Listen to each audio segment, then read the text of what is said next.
ito po ang Diyos po mabuti. Tunay nga po na ang Diyos po mabuti dahil yung kanyang nagbibigay po na kapahayagan po ngayon, yung kanyang salita ay talaga naman po napaka-importante po ngayon ito sa buhay po natin. Sapagkat dito niya po ihahanda ang ating katawan, espiritu at kaluluwa, sapagkat ang Diyos po ay mabuti dahil ayaw niya po na tayo po ay maging huli.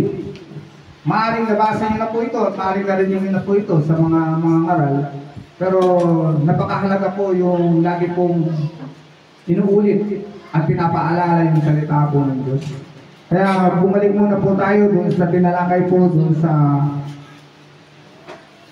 Sunday po na nakalipas na patungkol po dun sa 7 selyo na napakahalaga po sapagkat doon po nagbukas ang pagbubukas ng pintuan ng Antichrist at pagbubukas po ng digmaan at pagbubukas ng tagutong at ang spirit of death doon po sa nakasakay po sa 4 na kabayo po niya at yung sakay po niya. Kaya lumako na po tayo dito sa Pahayag chapter 8 verses hanggang 13 at tumanda ang 7 anghel na may 7 trompeta upang hipan ang mga ito. Hinipan ng unang anghel ang kanyang trompeta at kumulang ng batong yelo at apoy na may halong dugo. Nasunog ang 3 bahagi ng lupa, ang 3 bahagi ng mga punong kahoy at lahat ng sariwang damo. Hinipan ng 2 anghel ang kanyang trompeta at bumaksak sa dagat ang isang parang malaking bundok na nasusunog. Naging dugo ang 3 bahagi ng dagat. Namatay ang 3 bahagi ng mga nilalang na naroon at nawasak ang 3 bahagi ng mga sasakyang pandagat. At tunay nga na dito pa lamang po sa unang trompeta at sa pangalawang trompeta ay grabe na po yung hatol po ng Diyos sa mga nabubuhay at sa mga naiwan po doon po sa sinasabi na rapture of the church. Nasabi nga nang hinipan ng unang anghel ang kanyang trompeta, ito raw po ay umulan ng batong yelo at apoy na may halong dugo. Ibig sabihin, yung batong yelo pong ito at yung apoy pong ito ay meron po siyang kasamang dugo. At nasunog ang 3 bahagi ng lupa.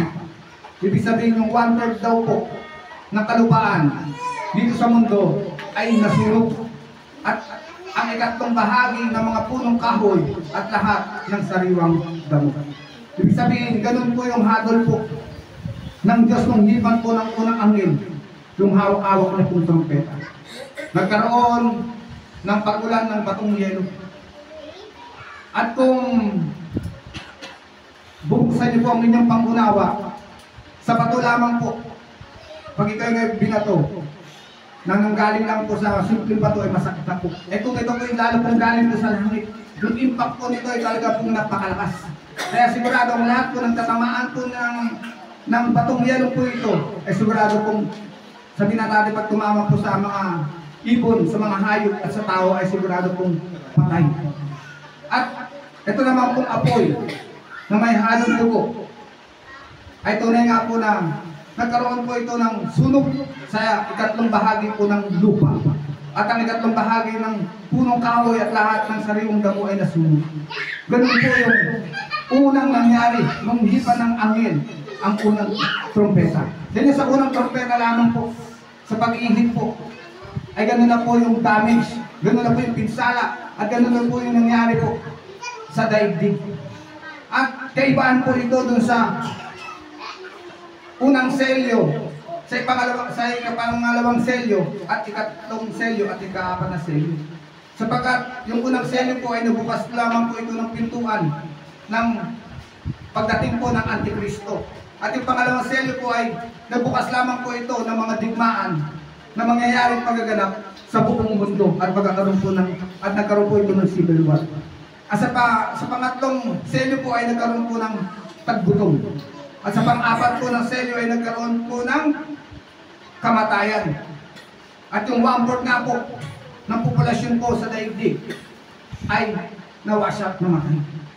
Kaya doon sa selyo, sa apat na kabayo pong ito, ay ganun na po yung nangyari. At nung nag-ready na po yung pitong anghel na may hawak po ng trompeta, at yung unang anghel lamang po na umihip, ay ito na po yung nangyari. Dito po sa Pahayag chapter 8 verse 6 na at 7 na sa pag-ready po ng pitong anghel pong ito, at naihip na nga po ng unang anghel, yung kanyang trompeta, ay umulan po ng yelo. At may kasama pong itong apoy at meron pong kasamang dugo.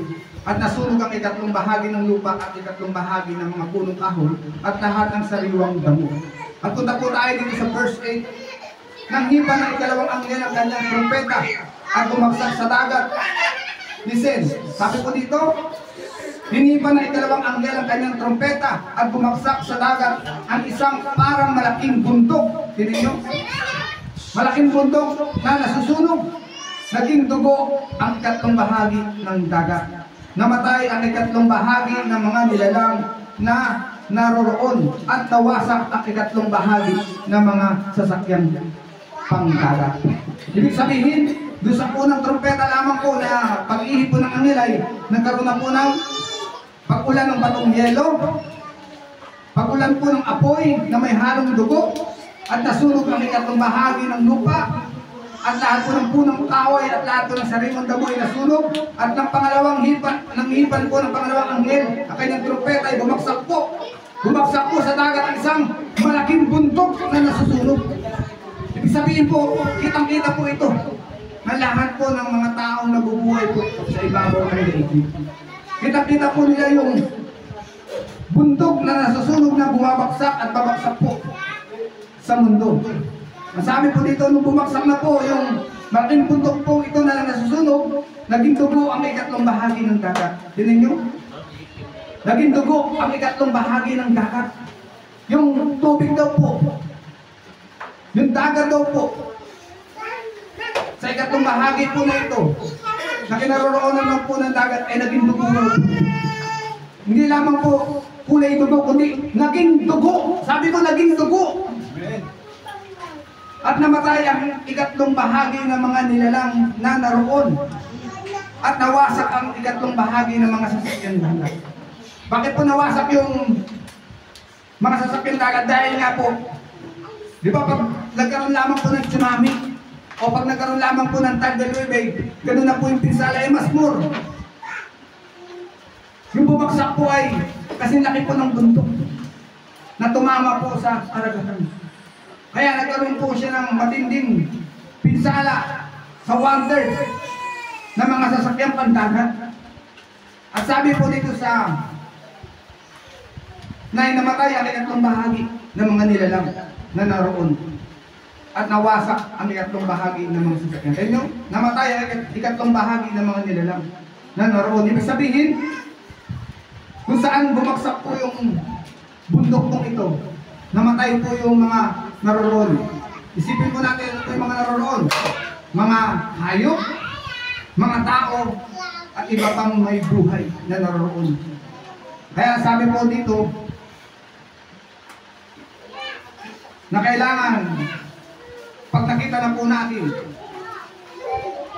ang mga babala po ngayon, sa mundo po natin, kailangan mag-ready na po. At punta po tayo sa verse 10. Hinipa ng ikatlong anghel ang kanyang trompeta at nahulog mula sa langit ang isang malaking bituing nagliliyab na parang sulok. Tingnan nyo? Yung pangalawang anghel na umihip po ng trompeta ay pag-ihip niya po ay malaking bundok na nasusunog ang bumagsak. At nang hipa naman ng ikatlong anghel ang kanyang trompeta ay nahulog naman mula sa langit ang isang malaking bituing nagliliyab na parang sulok at bumagsak sa ikatlong bahagi ng mga ilog at mga bukal. Yung unang bundok na nagliliyab ay bumagsak po saan? Sa karagatan. At yung ikatlong anghel naman na kanyang hipan yung kanyang trompeta ay nahulog naman yung malaking bituin na nagliliyab na parang sulo at bumagsak ito sa ikatlong bahagi ng mga ilog at mga bukal. At ano po yung nangyari? Sabi po dito, ang bituin ay tinatawag na kapaitan. Pumait ang ikatlong bahagi ng tubig at maraming tao ang namatay pagkainom nun. Ibig sabihin, nagkaroon po ng lason yung tubig na inumin po ng tao dahil po sa pagbagsak po ng malaking bituin na nagliliyab na parang sulok. Ang sabi po dito sa verse 12, hinipan ng ika-4 na anghel ang kanyang trompeta at napinsala ang ikatlong bahagi ng araw, ang ikatlong bahagi ng buwan, kaya nawala ang ikatlong bahagi ng mga bituin, kaya nawala ang ikatlong bahagi ng kanilang liwanag, nagdilim ang ikatlong bahagi ng maghapon, at walang tumanglaw sa ikatlong bahagi ng magdamag. At yung nangyari po ito dito po sa verse 12, nang hipa ng ika-4 na anghel ang kanyang trompeta at napinsala ang ikatlong bahagi ng araw at ikatlong bahagi ng buwan, kaya't nawala ang ikatlong bahagi ng bituin, kaya't nawala ang ikatlong bahagi ng kanilang liwanag, nagdilim ang ikatlong bahagi ng maghapon, at walang tumanglaw sa ikatlong bahagi ng magdamag.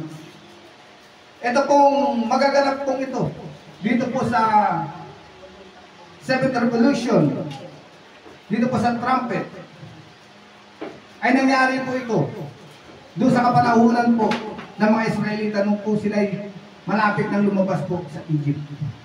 Nakasulat po ito dito sa Exodus chapter 10 verse 21 hanggang 23.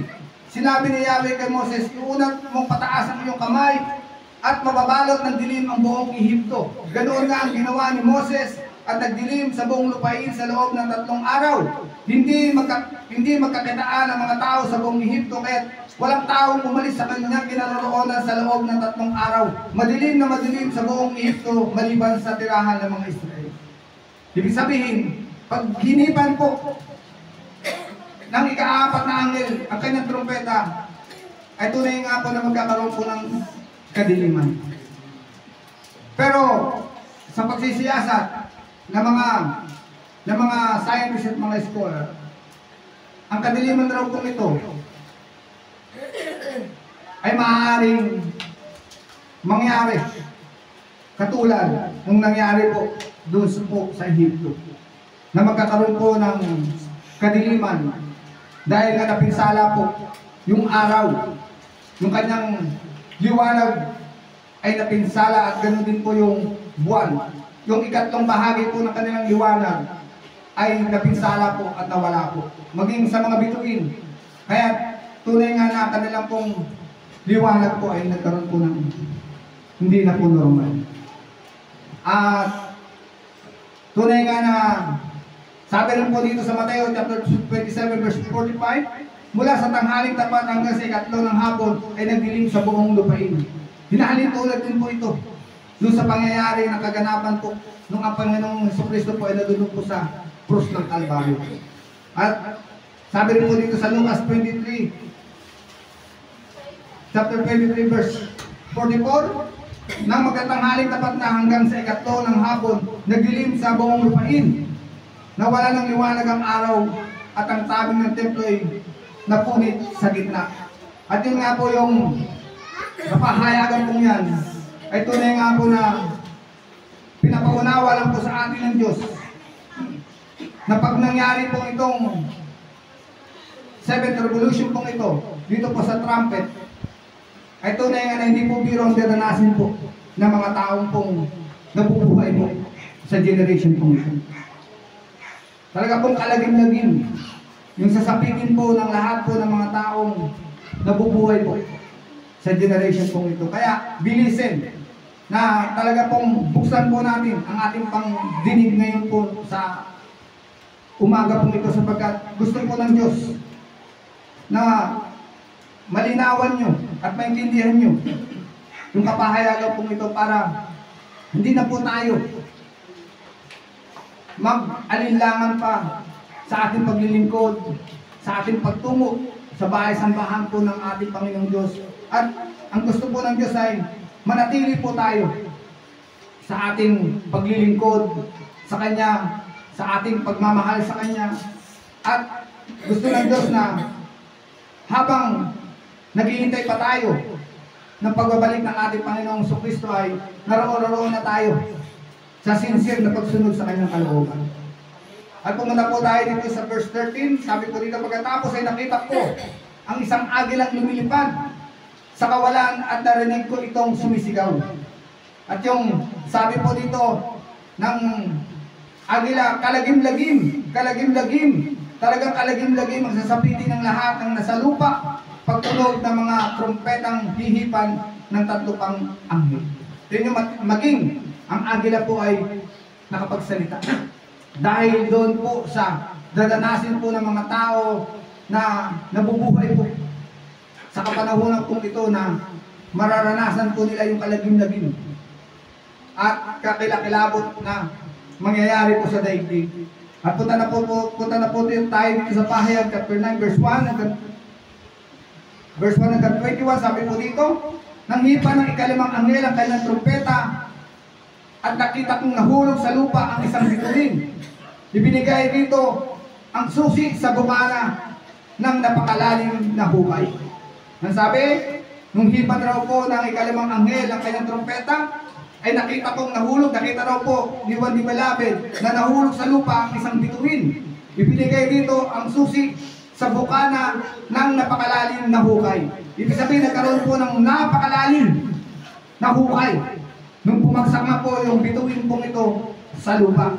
At sabi po dito sa verse 2, binuksan ng bituin ang napakalalim na hukay at may lumabas na makapal na usok, tulad ng usok ng malaking hurno. Kaya nagdilim ang araw at ang himpapawid. Mula sa usok ay may naglabasang mga balang na kumalat sa lupa. Binigyan sila ng kapangyarihan tulad ng mga alakdan. At sabi po dito sa verse 4, ipinagbilin sa kanila na huwag sirain ang mga damo, punong kahoy o anumang halaman. Ang mga tao lamang na walang tatak ng Diyos sa noo ang maaari nilang saktan. Listen, sabi po dito, ang mga tao lamang na walang tatak ng Diyos sa noo ang maaari nilang saktan. Ibig sabihin yung may mga tatak ng Diyos sa noo ay hindi po pwede saktan ng mga balang. Sino po yun? Yung po yung 144 na lipi po ni Jacob na mula kay Judah, pababa po kay Benjamin. Ang sabi ng maliwanag po rito, sabi po, ang mga tao lamang na walang tatak ng Diyos sa noo ang maaari nilang saktan. Tingnan nyo, inutos dito po sa mga balang na kanilang pong sasaktan ay yung mga tao po na wala pong tatak ng Diyos. At yung may tatak lamang po ng tatak po ng Diyos ay yung pong 144. Eh, kung ang nabubuhay po rito ay 6 billion na tao, i-minus nyo yung 144. Di, gaano karami po yung pipisalain ng mga balang po ito, ng mga taong nabubuhay po sa kapanahunan po ito. At listen, napakaganda po nito. At sabi po dito sa 5, hindi pinahintulutan ang mga balang na patayin ang mga taong ito, kundi pahirapan lamang sa loob ng 5 buwan. Parang agad ng alakdan ang kirot na dulot ng mga balang nito. Sino po yung nakakita ng alakdan? Yung scorpion sa English. Diba? Pag nakagat ka nga po ng ibis lang masakit na po. Mas more, yung parang alakdan po yung kirot, yung kamandag po ng mga balang po ito. Sabi po dito, hindi pinahintulutan ang mga balang na patayin ang mga taong ito, kundi pahirapan lamang sa loob ng 5 buwan, parang agad ng alakdan ang kirot na dulot ng mga balang na ito. Sabi po dito sa verse 6, sa loob ng panahong iyon, hahanapin ng mga tao ang kamatayan. Bakit hahanapin po ng mga tao ang kamatayan? Dahil nga po sa sobrang sakit, sa sobrang kirot. At sabi po dito, ngunit hindi ito matatagpuan na naisin nila ang kamatayan, ngunit lalayuan sila nito. Ibig sabihin po, yung spirit of death, pag nangyari na raw po ito, at pag ang mga tao raw po ay kinagat po ng balang, hindi raw po sila mamamatay. At sabi po dito sa verse 7, ang anyo ng mga balang ay tulad sa mga kabayong handa na sa pakikipagdigma.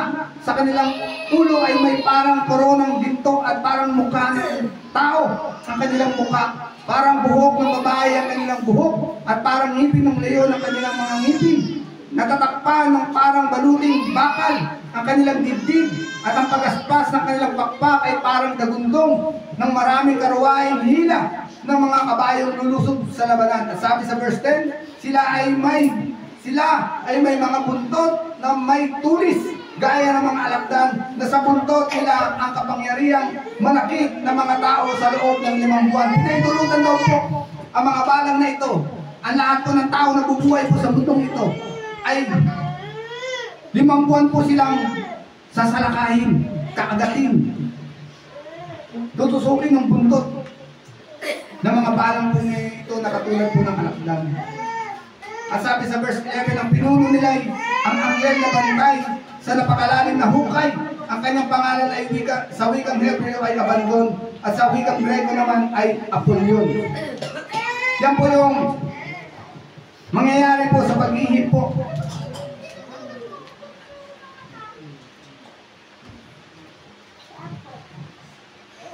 Sa pag-ihip po ng trompeta. Kaya nga po, nanginipan na po ng ika-5 anghel ang kanyang trompeta. Yan po yung nangyari. At balik po tayo po dito sa verse 5 para makuha nyo po yung revelation. Sabi po dito, hindi pinahintulutan ang mga balang na patayin ang mga taong ito, kundi pahirapan lamang sa loob ng 5 buwan. Parang kagat ng alakdan ng dulot ng mga balang na ito. Sa loob ng panahong iyon, hahanapin ng mga tao ang kamatayan, ngunit hindi ito matatagpuan. Nanaisin nila ang kamatayan, ngunit lalayuan sila nito. Ito po yung revelation na ibinigay po sa akin ng Lord. Listen, sa mga balang po nito. Pag ang tao po ay nakagat po nito, nanaisin din po nila na mamatay po dahil sa sobrang sakit at kirot. Yung kamandag po, nadulot po ng mga balang po ito. Pero sabi nga po, lalayuan raw po sila ng kamatayan. At ang binigay po sa aking revelasyon po ng Lord po dito, ang mga tao po nakagat po ng mga alakdan po ito ay nanaasin po nila yung kamatayan. Ibig sabihin, sila raw po ay magpapakamatay. Magpapakamatay po sila. Maaari po ang mga tao po ito na nakagat po ng mga alakdan ay maaaring magbigti, uminom ng lason, o magbaril sa sarili, o lahat ng gagawin para sila po ay mawalan ng buhay, ay tunay nga na gagawin po nila. Pero sabi, pag ginawa raw po nila yun, kahit po sila magpakamatay, lalayuan daw po sila ng kamatayan. Ito na po yung gustong mangyari na mga taong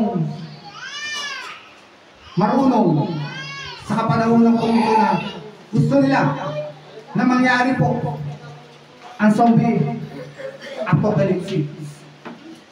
Ito po yung sinasabi po nila na zombie apocalypse na gusto po nilang maganap sa kapanahonan po natin. Hindi po ito magaganap kasi magaganap po ito pagdating po ng tribulation na maliwanag na sa loob ng panahon iyon nahanapin ng mga tao ang kamatayan, ngunit hindi ito matatagpuan. Nanaisin nila ang kamatayan, ngunit lalayuan sila dito.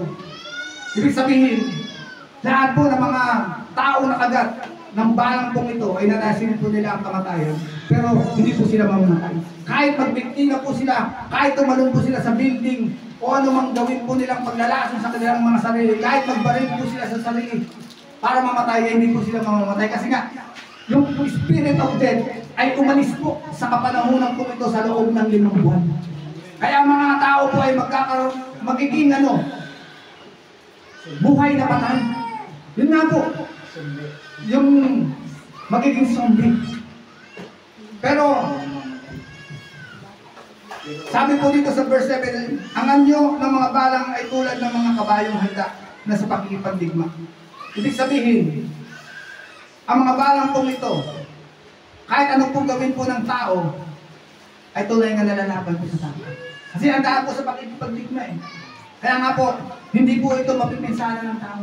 Dahil handa po sa pakikipagdigma. Maring meron, mapinsala dahil may mga armas, may mga baril ang gagamitin ng mga tao. Pero sabi po rito, handa ang mga balang po ito sa pakikipagdigma. Dahil ang utos po sa kanila, ang lahat po ng mga taong walang tatak ng Diyos ay kanilang pong sasalakayin, kaagatin, at pipinsalahin. Kaya ganun po, kagrabe po. Kaya sabi po ng agila, kalagim-lagim yung dadalasin na mga tao pag inipan na yung natitirang trompeta na hawak-hawak po ng mga angel. Kaya yun nga po, tingin nyo, bumukas ang pintuan nung nahulog po yung bituin. Nagbukas yung pintuan. At ang lumabas nga po doon, yung mga balang. At yan nga po yung nangyari, binabasa po natin. At magpatuloy po tayo sa verse 8, sabi po dito, parang buhok ng babae ang kanilang buhok at parang ngipin ng leon ang kanilang mga ngipin.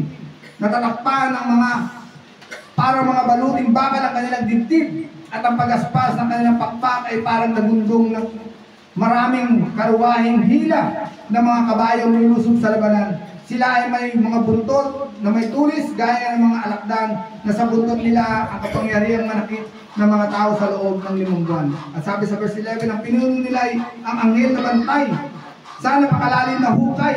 Ang kanyang pangalan ay wikang Hebreo sa Abandon. Siya po ay si Abandon at sa wikang Grego ay Apollyon. Ibig sabihin ng mga balang raw pong ito ay may bantay din pong anghel. At punta po tayo sa verse 12, sabi po dito, nakaraan na ang unang lagim, dalawa ang lagim.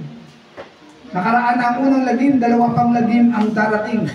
Sa verse 30, sabi po dito, inipan ng ika-6 na anghel ang kanyang trompeta. At nakarinig ako ng tinig mula sa mga sulok ng gintong dambana na nasa harapan ng Diyos. Sabi sa verse 14, iniutos nito sa ika-6 na anghel na may trompeta, kalagan mo ang 4 na anghel na nakagapos sa tabi ng malaking ilog, Euphrates. Ano po yung sabi po ng anghel?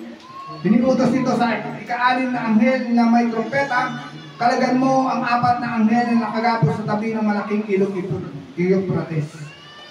At sa 15, sabi po dito, at pinalaya ang 4 na anghel upang patayin nila ang 3 bahagi ng sangkatauhan. Talagang inihanda sila para sa oras, araw at buwan at taong ito. At po sabi, kaya lamang po, at kaya lang po kakalagan yung 4 na anghel po na nakagapos po doon po sa ilog Euphrates ay para po pinsalain ang ika-4 at sabi po, hindi sorry, 3 bahagi ng sangkatauhan. Ibig sabihin yung 1/3 na populasyon po ay kanila pong papatahin. Grabe. Kaya napakagrabe po pag talagang pag naiwan po tayo sa sinasabi pong rapture of the church. Kaya ngayon po na naririnig na po natin po ito, kapahalaga po ito, dapat maging sincere po tayo talaga sa ating paglilingkod po sa ating Panginoong Diyos. Sabi po dito,